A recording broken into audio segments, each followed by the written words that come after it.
Welcome everyone to our webinar entitled The Edge Awakens, How Edge AI Will Redefine Business in 2026. This webinar is sponsored by OnLogic, Intel, and Automation.com, a subsidiary of the International Society of Automation. I am Renee Bassett, Chief Editor of Automation.com, and I will be your host for today's program. Industrial intelligence is moving to the edge where data is created and real-time decisions can drive significant return on investment.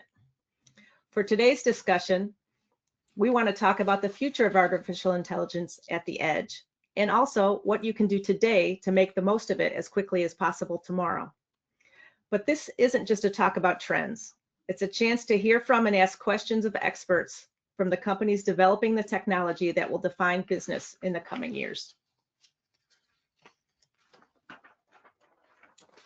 Today's technically focused discussion is designed for engineers and business leaders who are building the future of industrial automation, smart infrastructure, and robotics. Our speakers will share key predictions for Edge AI in 2026, including where the first billion-dollar efficiency gains will emerge and which overlooked use cases will quietly outpace the hype. Also, primary concerns of today's tech leaders, from cybersecurity to ROI clarity, and the purpose-built solutions that are addressing them. Other topics we'll cover include how edge and cloud will interlock as AI goes everywhere, and how to design a complete solution that is easy to work with and built for scalability. We gathered some real experts to join us today, and we want you to have a chance to ask questions. So this will be an interactive conversation, and you can use the questions icon on this interface to submit your questions at any time. They'll only be seen by our speakers, and we will get to as many as we can before the end of our hour. This presentation, including the Q&A session at the end, is being recorded, and afterward you'll be emailed a link for viewing it later on demand. Now, for some background on our distinguished speakers. James Floyd is currently the Director of Sales and Applications Engineering for OnLogic. With nearly 19 years of experience at OnLogic, James has a deep practical understanding of the hardware required to deploy complex computing solutions. In his current role, James leads the teams responsible for customer product strategy and applications engineering. Matthew Formica is with Intel. He is Senior Director and Head of Edge Product Marketing and AI PC and Edge AI Software Developer Relations. A seasoned technology executive and business strategist with more than 16 years at Intel Corporation, Matthew leads a global team driving go-to-market strategies for Intel's edge computing business and AI inferencing developer outreach across AI PC and Edge. Welcome, gentlemen. I'm very happy to have you here with me today. Thanks, Renee. Great to be with you. James, great to be with you. Likewise, Matthew. To start off our discussion, some say that by 2026, Edge AI will be the quiet power source of global business. But we need some background before that. Matthew, would you please set the stage for us about where we are today concerning Edge AI? Sure. Yeah, happy to get this conversation started and looking forward to our conversation as we go. You know, the Edge has been around for a long time, right? People have known it as IoT or embedded. It goes under different names, but it's really about computing out in the real world. Of course, there'll been factories and hospitals and retail stores, et cetera, in the real world for a long time. So the Edge is not new. More recently, over the last 10 years, we've seen the rise of Edge AI, which is really super focused on computer vision data, videos, images, and that's what's really powered the first wave of Edge AI, I would say. We've seen that, we've seen predictions that it's going to somehow like totally take over all of the Edge. It never quite does. Someone that an old mentor of mine once told me that the trends come later to the edge than you would expect, but then are more powerful at the edge than you would expect and continue longer. And I think that's true here. We see computer vision and edge AI keep growing over time. I would say, at least when I look at the business, it's not yet half of the workload. There's still a lot of pure edge workload that happens, and yet edge AI is coming on strong in that. And so it's kind of already here and not yet here. And so it's an interesting moment in time for the edge. James, what are your thoughts? Yeah, absolutely right, Matthew. The edge has always been there. It's funny you mentioned IoT. When I interview people for sales engineer, I say, "What is IoT?" Right, and the idea is it's a buzzword. The reality is the idea of computing, not your traditional desktop or not your traditional data center, everything in between, and that exists everywhere, right? And so it is just kind of somewhat of a rebranding exercise, I guess, so to speak, as it relates to transitioning from IoT to the edge. Excellent. Absolutely. Well, let's get us to then your first predictions about 2026. One of the things that I've heard is that generative AI is getting all the headlines these days, and that's what I think of when I first think of AI. But vision models are coming up and seem to be having a transformative impact. Would you say that is something that is going to be important in 2026? I would, and that would be my first prediction for 2026, is that a new round of edge AI innovation is upon us, and a new inflection point with the introduction of Gen AI into edge AI. So what do I mean by that? And there's really a techie part of this, and then sort of an impact on business and solutions part of this. But if I just start with the technology point that's driving this, up until now, you've had, for the last 10 years, this focus on traditional computer vision. And you've seen use cases like license plate detection in smart cities, wrong way driving in smart cities, a variety of cars sort of use cases, worker safety and defect detection in factories, a certain amount of frictionless retail and self-checkout in retail solutions, variety of use cases unlocked by traditional computer vision. Those models are pretty small by latest comparison. If you think about traditional computer vision models, maybe something from the YOLO series for any of our viewers that are familiar with that, 50 million parameters or less in size. So it takes a certain amount of compute to run that. But now we have generative AI coming in, and we've probably all experienced it with an online chatbot or some sort of tool, very text heavy in that context. But there's this new innovation that's coming to the edge. These models have new versions that are being designed around vision, around computer vision data, which is the lifeblood of the edge. And they're called vision language models, or VLMs, or vision language action models, VLA. And they bring the power of generative AI to computer vision. And there's a lot of interesting properties of those models. They unlock a lot of capabilities because of their resiliency. James, when we talk to customers, it feels like maybe at least half of the customer conversations we have now are about this new wave. There's a lot of POCs being done. When I go to AI developer conferences, most of the research papers are focused in this area. What are you seeing? Yeah, I want to step back. I guess I like to use the analogy of just even interpersonal communication amongst us, right? And I like to talk about the idea of, hey, phone call, you get limited data, right? You're essentially, it's akin to the LLMs, right? Where you're just getting text, right? Then you get on a video call, and now you have text, plus you have visual aids. And then you get into live person communication, where you're even getting more. And with each step along the way, it's more data, right? And so back to this prediction of the edge, for me, I look at, big part of the drive to the edge is with that growing need, that trend that's going to getting more context and more data. There's lots of data out there that's showing us that the infrastructure is not ready for that, right? We're already limited in terms of just text-based search going back to the data center and being able to get compute and coming back for your data. And so that just the infrastructure by itself, in my mind, of getting data back and forth is a limitation.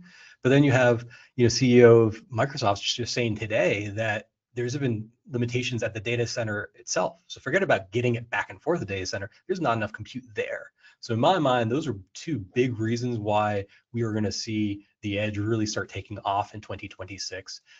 It's born out of necessity, right? There's just, we are advancing the models. We're able to take in more data to do more accurate modeling and better AI, but we need to compute it somewhere.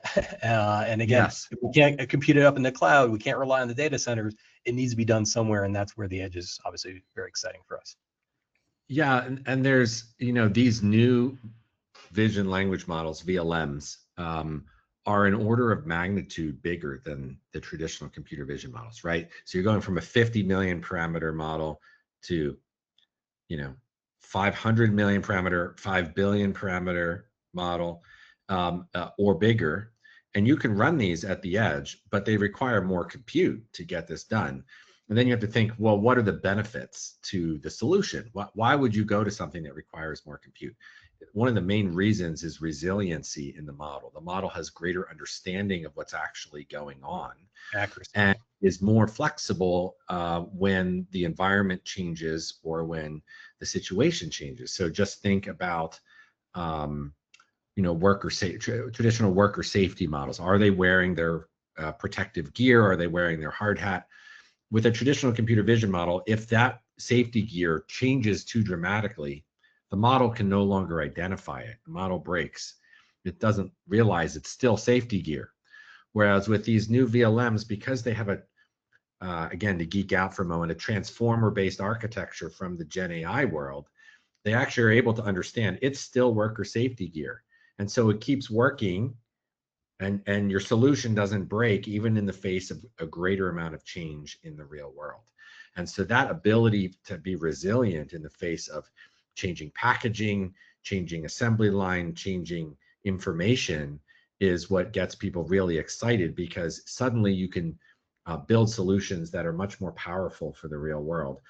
One of the biggest areas of innovation is in robotics. And Intel's been in robotics for a lot of decades. Traditionally, we've been in the controls side of the robot, which manages the pistons and actuators, and has sub-millisecond timing sometimes to make sure that robot stays safe. But increasingly, the AI side has been the focus with VLM and VLA models, because you need that additional understanding of the environment to have the robot be able to navigate the environment properly. And so whole new areas of functionality are emerging thanks to this new class of computer vision based Gen AI models at the edge. Yep. And I guess I would just add, Matthew, that right from a robotics perspective, again, another use case that can't rely on the lag to the data center, right? That is another need for the local edge compute, because again, just you can't afford that delay in robotics. It's got to be as close to real time as possible. Absolutely. And we're seeing that especially with some of the newer types of robots. But really all of them have that same factor. There's really three classes of robots that we see. One is the traditional static arm robots, kind of in one location, often in a factory. Then there's the new AMRs, autonomous mobile robots. Those are often seen in a warehouse, and they're moving packages around and so on. Those rely on having AI and computer vision to be able to see where they're going. But then the most flexible and the most exciting are humanoid robots form factors. To be frank, haven't seen a lot of deployment of those in the real world yet. They're really in the research labs, but they're pushing the envelope of what's possible with this new class of models, and showing the increased amount of compute necessary, all locally, to your point, to get the work done. And all of this increased compute and workload raises the interesting question, is it affordable? It's a great segue, Matthew. Yeah, our next, for the next topic, Renee, I guess there's the second prediction that we would have is in 2026, shifting the conversation for how much will this cost me, traditionally considered as a return on investment, to how much will this cost me to deploy and operate over the next 10 years, which shifts the conversation to total cost of ownership, TCO. And so that is something that, again, back to this idea that the edge is not new. This is something that that we've seen forever, right? People have proven out in a conceptual form, a proof of concept to say, hey, in this lab environment, this is exactly what I want to take to production and deploy in mass. And the reality is, there's so many different considerations there. You can get away with a cheap, $200 computer in a lab, but will that account for your environmental considerations, right? Or conversely, cool, I threw a lot of compute with multiple GPUs on this and it runs flawlessly. Well, is that scalable? Because that's a very expensive solution, right? And so there are a lot of different considerations that organizations should be putting into account when they're thinking of total cost of ownership. And so first and foremost, the thing that we've run into for as long as I've been here is really the environmental considerations, right? A lot of these environments are going to be going in a manufacturing environment where dust and debris will kill a traditional fanned computer. And I take it for granted, this idea of fanless, but it's going to be a new concept for folks as they've gone away from, as they've used traditional servers or desktops, and now they're trying to think, what do I need to account for in an industrial environment?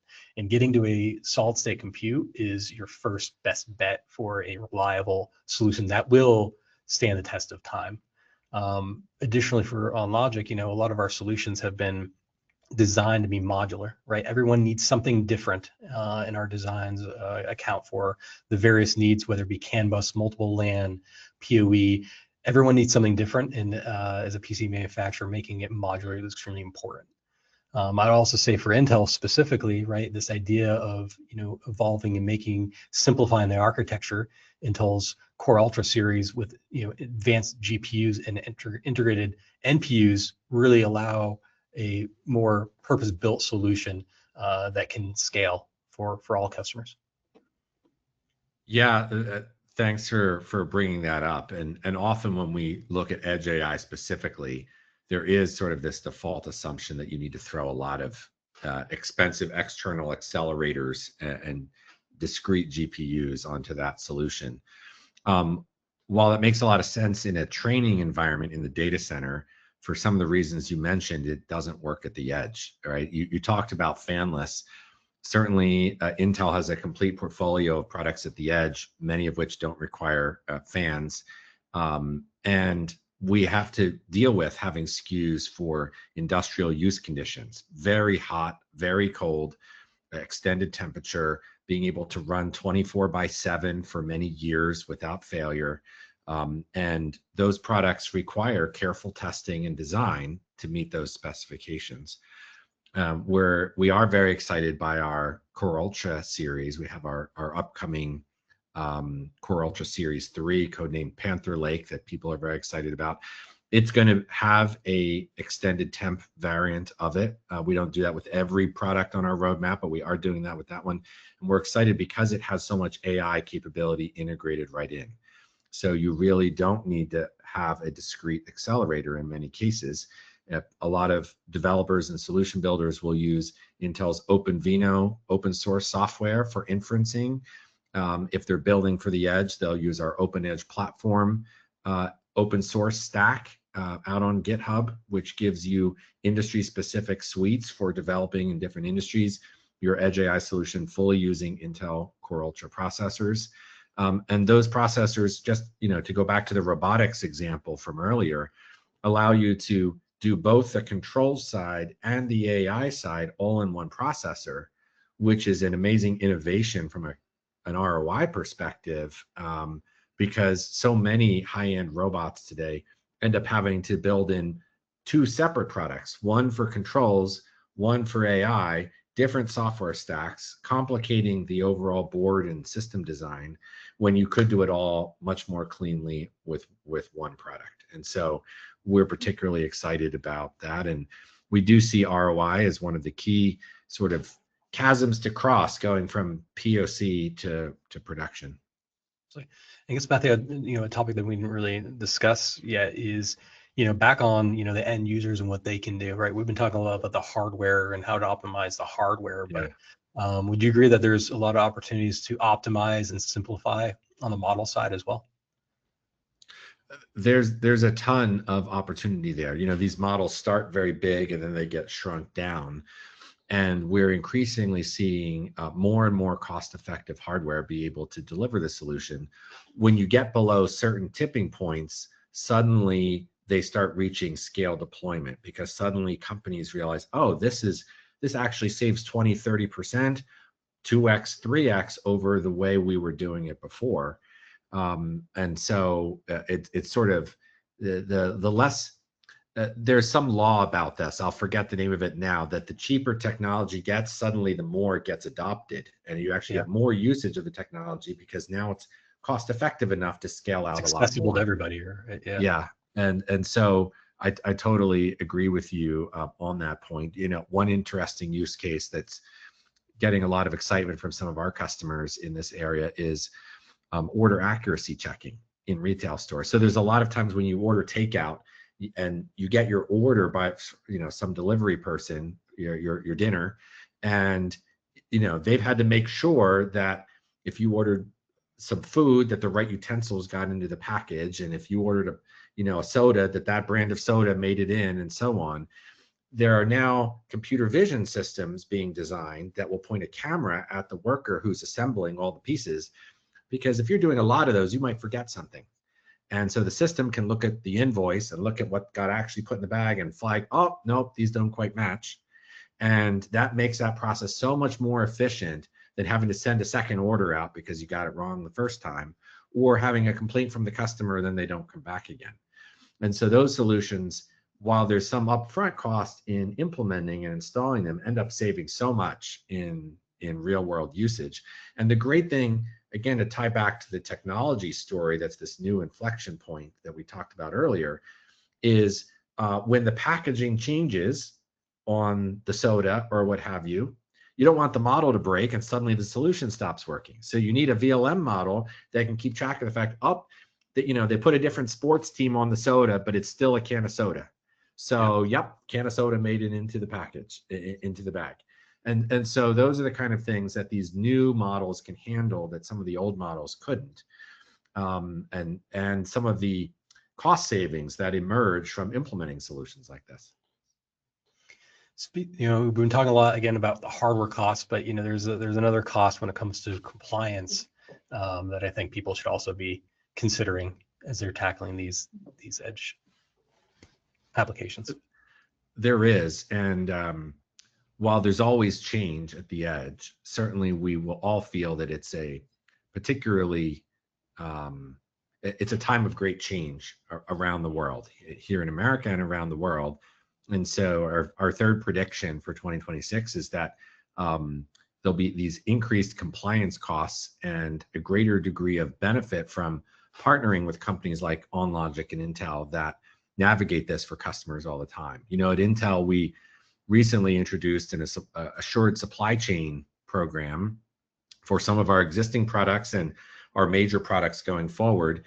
For customers who need to know the provenance of the silicon that they're getting, they need to know which countries, fab those products, where they're assembled, where they're tested, and we are starting to build that into every processor so that there are tools from Intel that can read that off the processor and tell you exactly where it went in the world.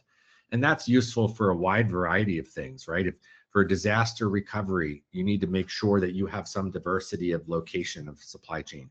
For environmental reasons, there's a variety of reasons why you'd want to know. And these are just some of the new complexities that are in the world today that are really important at the edge going into 2026 that, a few years ago, people didn't think about that much. Absolutely. And I can tell you, OnLogic, we've had, personnel in Asia for, well over a decade at this point. And it was specifically to really make sure, again, from a security supply chain, who are you working with? And it's extremely important to have those relationships over there. But also here in the United States, we have manufacturing in region. So the idea of kind of, the Build America and Buy America Act, we're very well positioned to be able to meet that, coupled with, again, our in-region manufacturing here, plus our deep relationships with some of those critical sources overseas as well. But the reality is that is not a simple challenge to solve at all. And making sure you have partnered with an organization that knows the complexities and also can keep pace with the change. I feel like, over the last few years, every year it's something different, and I don't expect that to slow down. So you need to make sure you're working with someone that is keeping up and is competent in this regard. Absolutely. And, there's a constant set of change in that regard. There's also some things that are consistent, things like the requirements around manageability, right? The cost of a truck roll at the edge is cost prohibitive sometimes. And so you need to know that you can remote reset a machine, that you can go in and handle problems that may occur, that the hardware is going to be reliable, as we talked about, for a long period of time.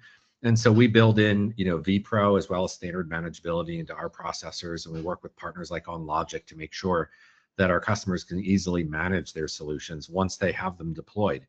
So it's not only about the sourcing and the complexity of the regulatory environment, but it's making sure you know how data is going to be managed, that it's not going to end up where it shouldn't, and that you have an ability to manage those devices at scale in deployment. Absolutely. And I mean, all this adds up to, for, folks looking to tackle, an edge deployment from a considerations perspective, right? We spend a fair amount of time just talking about the hardware. Now we're talking about compliance. And so when people come with a list of must-haves, unfortunately, we're going to run into situations where there are like hard requirements where you will be, as a vendor, disqualified. If you don't meet, the Build America, Buy America Act as an example. This is stuff that's becoming increasingly more important, and depending on the project, an absolutely hard requirement. It sure is. And so, to your point, having partners that can help you navigate that space is critical. This POC, proof of concept to production chasm, is one that I mentioned earlier, but is really where people get stuck the most. It's easy. It's not easy. That's too strong. It's easier to design something that works once when you can kind of throw everything at it. And it's really getting to scale that is the hard part. And it's these little things that trip you up, because there are requirements from different parts of the organization that really matter to the success of the business, that people often don't think through until near the end of the project, which really goes to, as you're scoping a project, for especially around Edge AI, you're trying to get value out of it quickly, thinking through earlier, kind of a shift earlier in time approach to how would we deploy this if we wanted to, so that you almost start designing that into the solution up front. And then there's less of this. I've seen sometimes you get where, okay, we did the POC, now we want to deploy it. We basically have to start all over, building it all over again to get to something that's deployable. And that adds time and cost, versus if you start thinking a little bit about those deployment requirements up front, what is the cost structure need to be? To what degree is this going into a brownfield environment? Are we integrating in with an industrial PC or something that's already in place?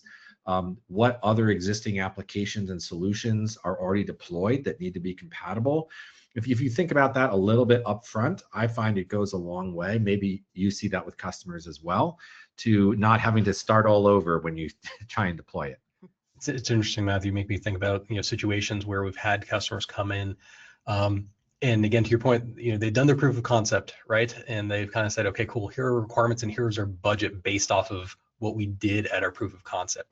And they come in, and the reality is they've not accounted for the environment effectively. They've not accounted for long-term reliability, durability of the solution.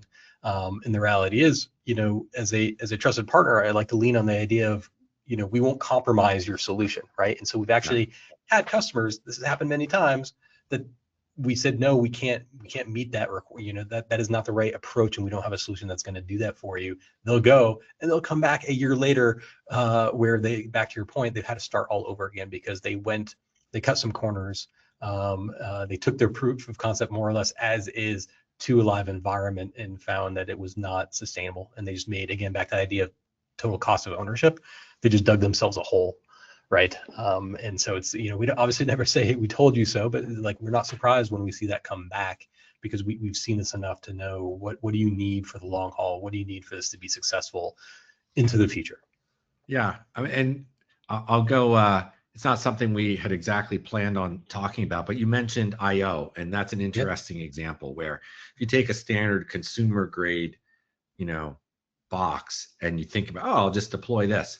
It often is much more limited in the I/O it can handle, and the edge is full of different I/O standards that are not what you would expect. Sometimes they're very niche to certain kinds of hardware that you need to interconnect with, or data buses you need to get info from, and it can be really tricky. And so you have to think about expandability. You have to think about the flexibility of the I/O capabilities on your solution.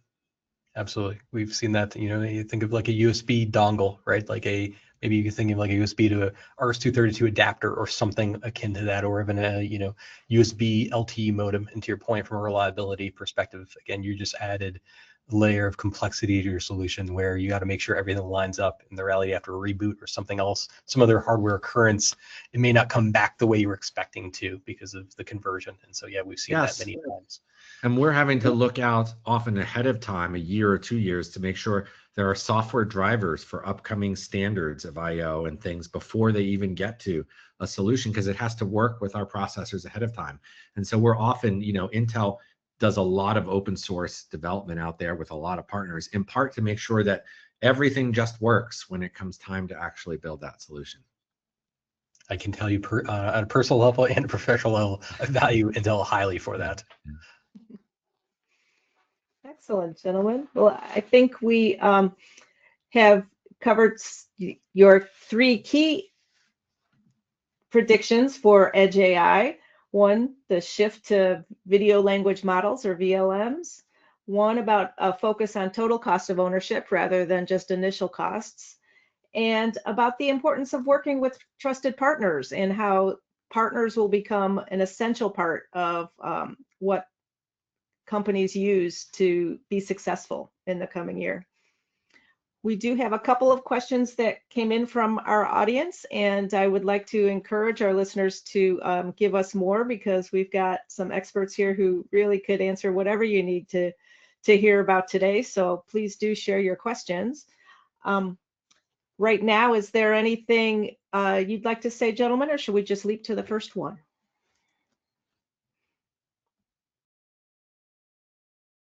Let's leap to the first one.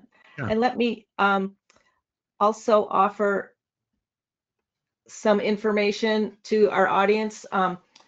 There'll be handout materials that have these links in there, but here you can see some of the sources of additional information from both Intel and OnLogic. But let's get to our questions, shall we? Sounds good. Thanks, Renee. First one we have here is, you touched on it a little, but they would like some examples of where you have seen these individual themes already playing out in the real world. And where is the most potential for what you're talking about today being reality sooner rather than later?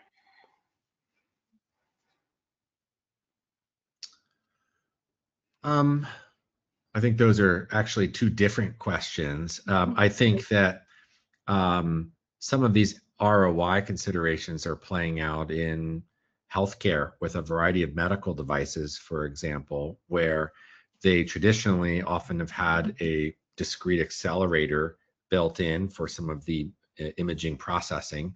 But increasingly, we're working with partners and customers who are integrating everything right in and using an Intel Core Ultra processor for a better ROI of that solution. And so we're seeing that ROI message and TCO story come to bear.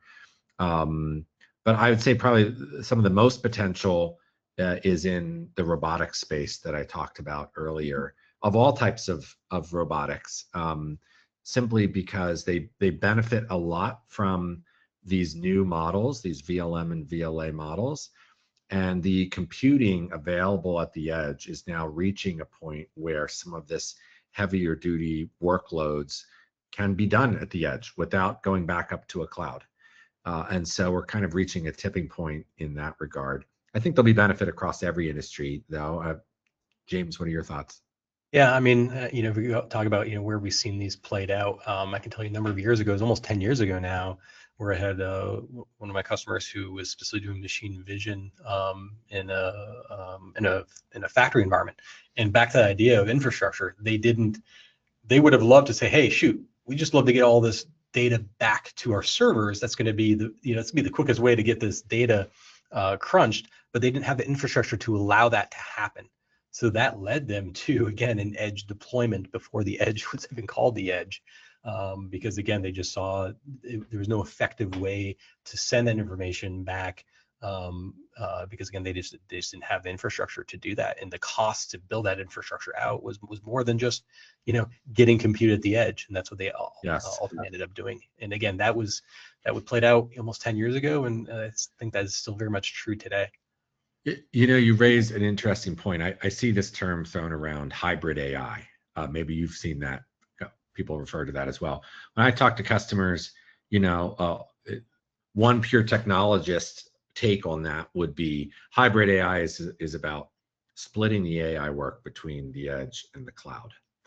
But I'm not sure customers always think about it that way. I think actually what they mean is they're sometimes stuck in the cloud and they're trying to get to the edge, and there's this transition time during which they're hybrid, but they have a lot of cost from trying to do it in the cloud, and to your point, send data back and forth, and maybe that was a way again to build a POC.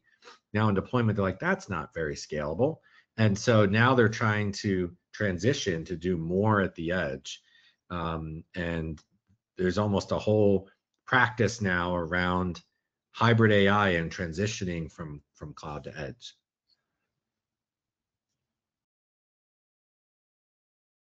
Very interesting.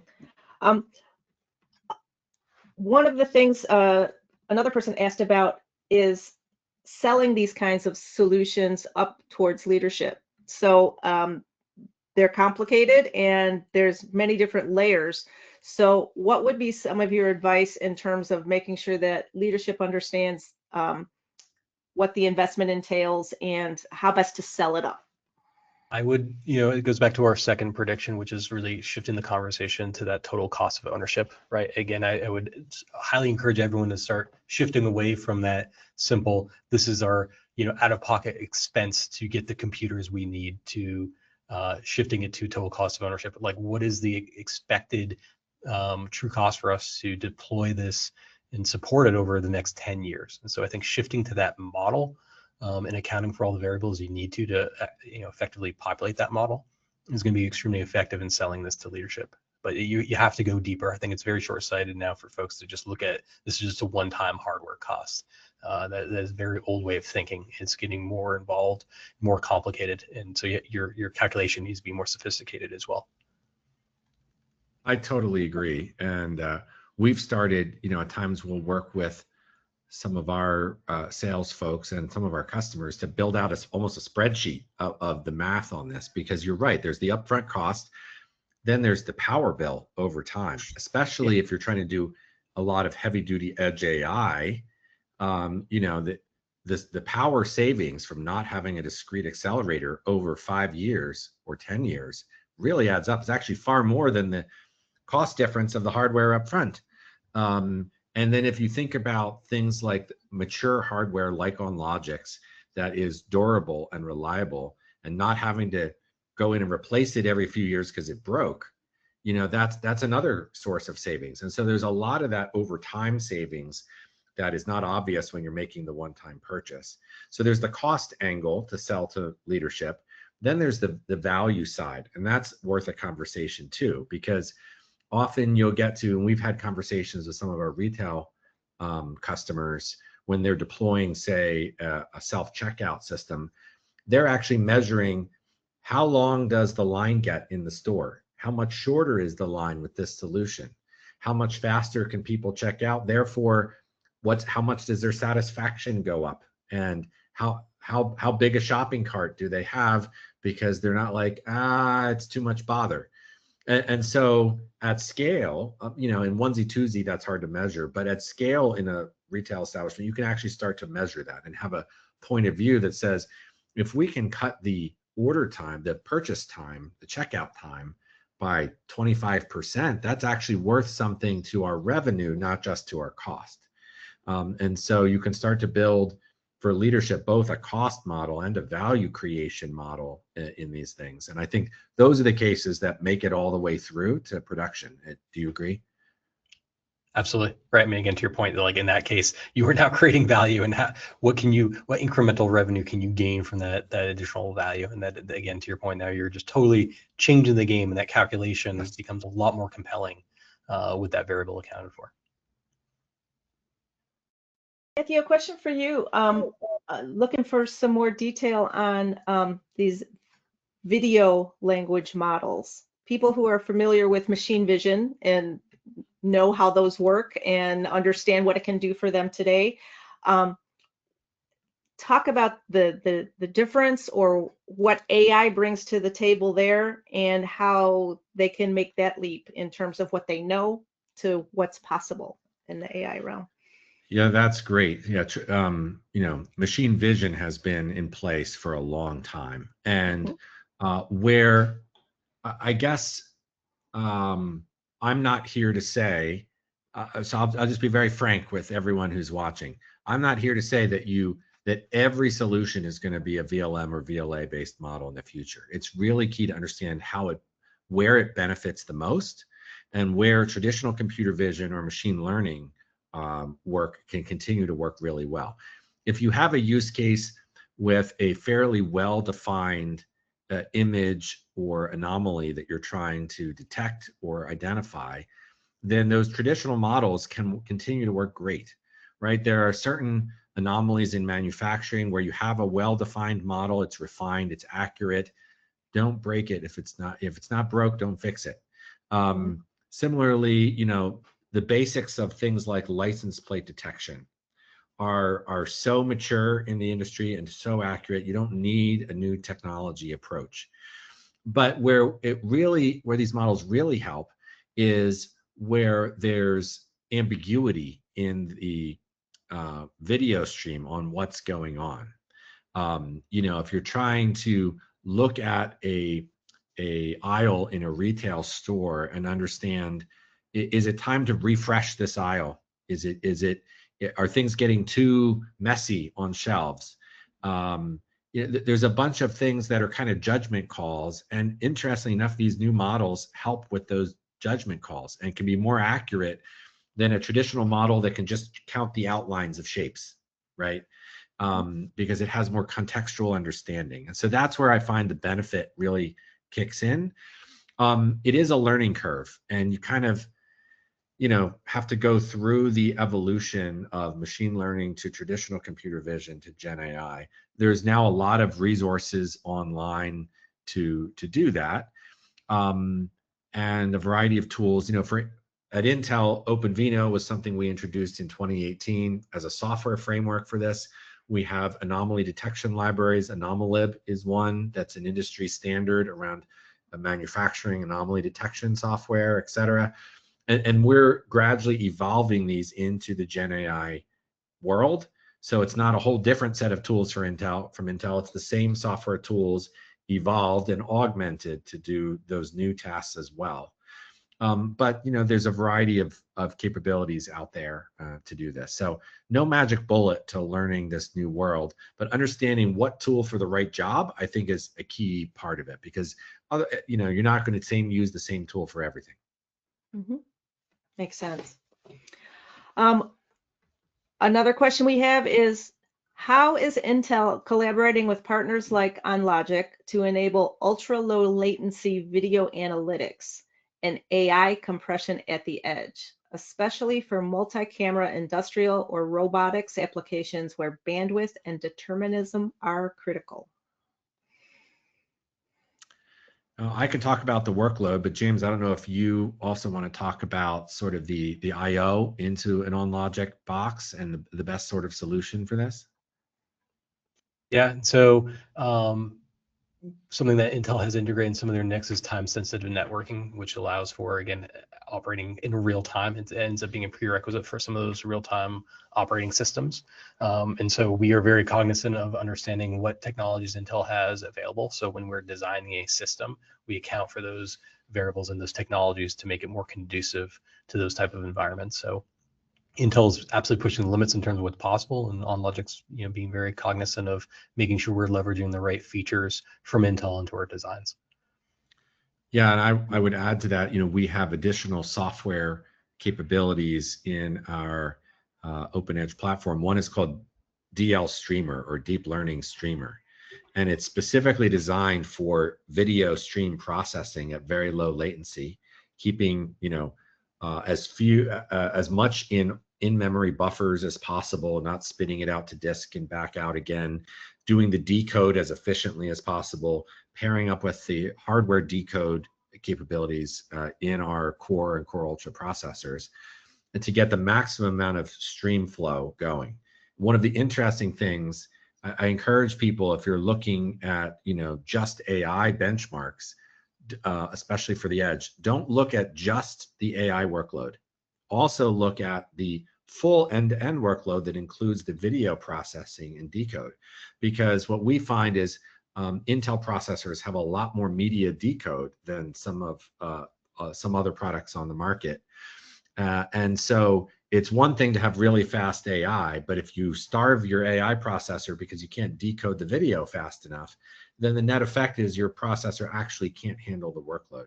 And we've carefully designed our processors to be able to consistently handle at every stage of the pipeline, that processing. So we can handle a lot of video streams in, decode them, hand them off to do AI inferencing, do something with that work after you're done the inferencing, and then keep going in a continuous stream through that. And it's driven by the requirements of real-time video analytics, as the questioner was asking.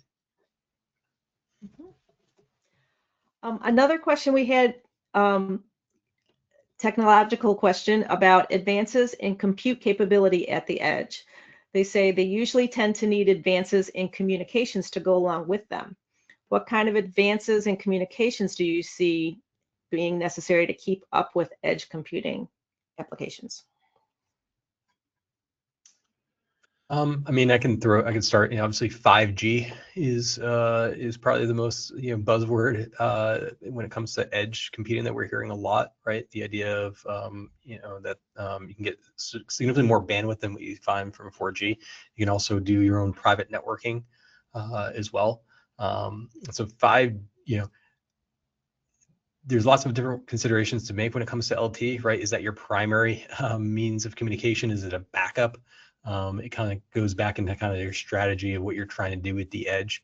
A lot of times we've seen historically where LT has been kind of like our backup plan, so to speak, where if we do lose local connectivity, we have a fallback plan. But 5G allows that to be more useful from a full bandwidth perspective. But there's been discussions for a while about LoRa. But a lot of these other protocols are just lower bandwidth. And so, I think it goes back to a bit of what Matthew was talking about, and that's really kind of optimizing what is it exactly you're trying to do, and, making sure you're architecting a solution that is, purpose built and does exactly what you want. But there's certainly a lot of technologies out there from a communications perspective. I don't have anything to add, James. That was a good answer. Excellent. Well, I got a 3-part question from somebody about designing systems and some of the specifics of that. The first part is, edge can sometimes mean not mains power connected. How will we navigate the power hungry AI in edge when it's battery powered? I'll take the first 2 parts of this 3-part, leave the third to you, Matthew. So the first part, I mean, again, it goes back to the optimization, right? Like at the end of the day, folks, there's a huge part of this. I think I'd say for the last 2 or 3 years, really, in the kind of early days of AI, that people just been throwing hardware. And again, I think we touched upon it a little bit earlier about high-powered GPUs, expensive GPUs, right? GPUs that are by themselves pulling upwards of 200 watts or more. And that was just kind of I don't say easy way, but yeah, it was easy to hey, everything everything and anything can run on this thing, right? And so I think as we think about deploying in mass, you really got to start pruning your modeling and getting a lot more optimized and right sized for your actual application for today and into the future, with the consideration that you're going to make improvements and optimizations further, right? I would certainly discourage just throw a bunch of hardware out there, because to the question here, it's not sustainable, especially if you're going to go and be, limited power source in a battery environment. Like, you can't, there's no practical way to run a 200, 300, 500 watt computer under load sustained. That will be extremely expensive and complex. So again, optimization is something that I would highly recommend. And again, I make another plug for Intel. Again, Intel's processors designed to allow for all that versatility in one package. And we've also worked with customers where we're able to limit TDP, so limit the overall power draw as well, right? So a lot of Intel processors have great flexibility to use, upwards of 65 watts, but you can bring that down to 45 watts or 15 watts and get some controls in there. But again, it goes back to the idea of optimizing, because if you're reducing that power draw, you're reducing your performance as well. And so you got to make sure you're playing around and getting that right optimization. But the good news is Intel's got the right designs, and we have access to the right tools to help optimize that for you in those power constrained environments. And the second piece is talking about heat. What practical steps can be taken for cooling solutions in industrial compact environments when we don't have the luxury of data center cooling. That is, again, not a new concept for us. It's one that we've been talking to customers about for years. And what I always like to talk about is really two ways you can go about it. One is you can purchase the hardware off the shelf that's designed for those environments. So Logic has solutions that are designed to operate down from -40 centigrade up to 70 degrees centigrade. So that is an option that, if your environment's going to be pretty hot and nasty, we have solutions that can thrive in that.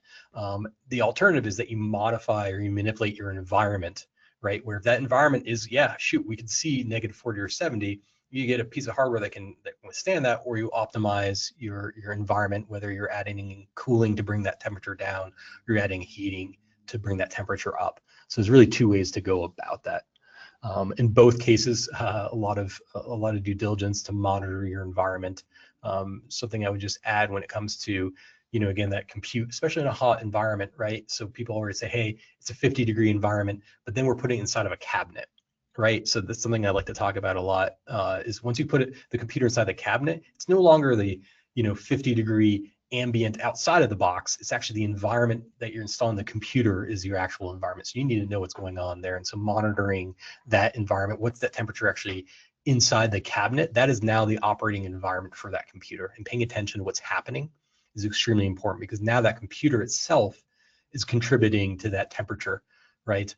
And seeing how that behaves is extremely important consideration when you're doing these designs. And then Matthew, I'll let you take number 3 there. Yeah, and this will be our last question of the day here. So this one was about, and we did have another one come in, so this won't be the last question, but let me ask you this anyway. What are Intel's plans when it comes to dedicated AI acceleration, and how does that compare to NVIDIA and AMD in terms of TOPS and efficiency? Yeah, that's a great question. It's a question I get a lot from customers. We do have our discrete accelerators, our B50 and B60 discrete GPUs, but the heart of Intel's AI inferencing strategy at the edge is really focused around integrated AI acceleration. And our latest processors, the Core Ultra processors that you've probably read in the news, our upcoming Panther Lake product, have nearly 200 TOPS of AI performance. And so they are able to do the work of certainly any few $100 discrete GPU. You could just do that with a Panther Lake at 45 watts and get the work done that way. But I would also highlight that TOPS is not the only measure of AI performance. This new class of AI model, these generative AI and VLM models that we talked about earlier, are much more memory bandwidth sensitive. They don't only rely on amount of compute, they rely on memory bandwidth. And they're also very sensitive to the optimization and maturity of the software stack. And so at Intel, we have spent a lot of work making sure you get enough memory bandwidth to the integrated AI in the processor. And our OpenVINO stack is one of the most mature in the industry and was designed for the edge.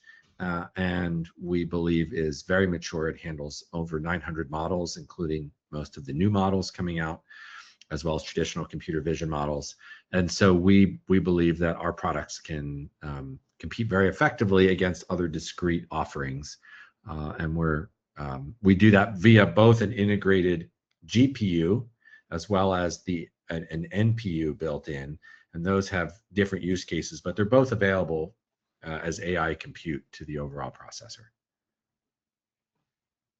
Great.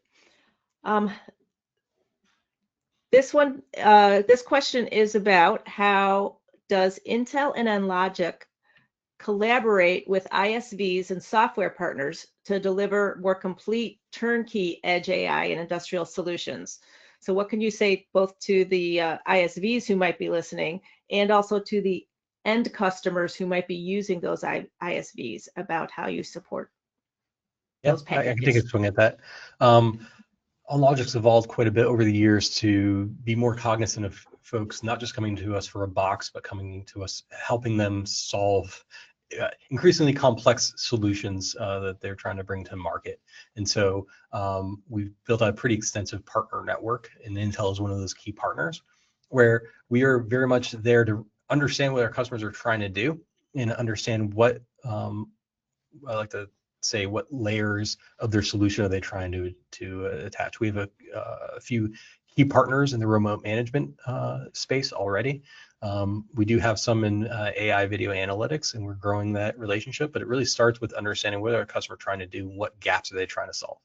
Then we start identifying which of our partner network can help address some of those, or maybe they don't know, but they can also extend their partnership network as well. So it ends up being one of those things where we like to get in it with our customers. We like to understand what they're trying to do, and we like to bring in our partners to see how we can best solve that. So from into 2026, I'd say that is something that is going to be very critical for every hardware company to do. Is you can't just be a box provider. You got to be able to add more value to the conversation, and Intel's been there with us since day one in that regard. Yeah, I would add to that. We have a relatively new initiative called Intel AI Edge Systems, which is we've been working with, Anlogic is one of our key partners around that to try and standardize the amount of AI performance you can count on from a system with validation from hardware partners like Anlogic. Because one of the problem statements we get is, okay, a chip can theoretically do X, Y, and Z, but how do I know if I've got validated operating system and drivers and software stack and components and BIOS settings? And how do I know I've got everything configured to actually deliver the promised performance? And so, with partners like Anlogic, we've been working to basically pre-validate all of that together, so that with Anlogic, we can go to ISVs and others and say, if you buy this solution, you can be assured it can run your performance at the level that you need, versus sort of buy and pray, or buy and have to test every configuration to find what actually delivers what you want. So that's a problem statement we've really been working on, and we think we can, with Anlogic, make it even easier for our ISV partners to have reliable performance from the final solution that they get.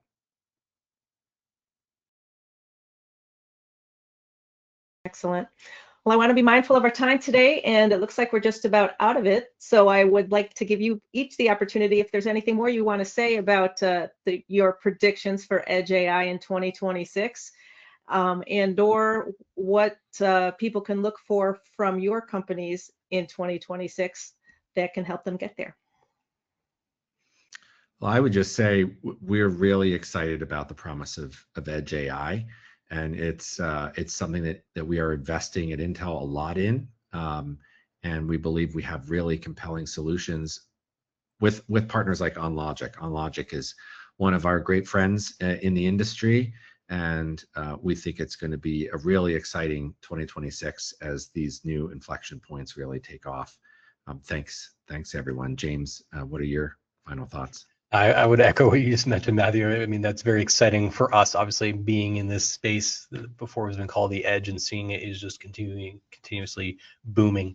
And again, Matthew's point, we have a very strong partnership with Intel, and there's a lot of great technologies coming out from Intel that we're very excited about releasing here in the coming months and years. And so we're really excited about the new opportunities those will help bring and help solve challenges for our customers. We're in a great position to help everyone succeed. Well, thank you, gentlemen, for sharing your insights and for providing us the chance to ask questions of you today. I really learned a lot, and I hope our audience did too. I want to let our listeners know that they will receive a link to this so they can listen to it on demand at any time. And you'll also, any questions we didn't get to will be answered via email. So you'll be in touch. There was also these links and other resources that both companies have to investigate this topic further. So on behalf of automation.com, OnLogic, and Intel, I'd like to thank you for your attention. This concludes our presentation for today. Thank you, gentlemen. Thank you, Renee.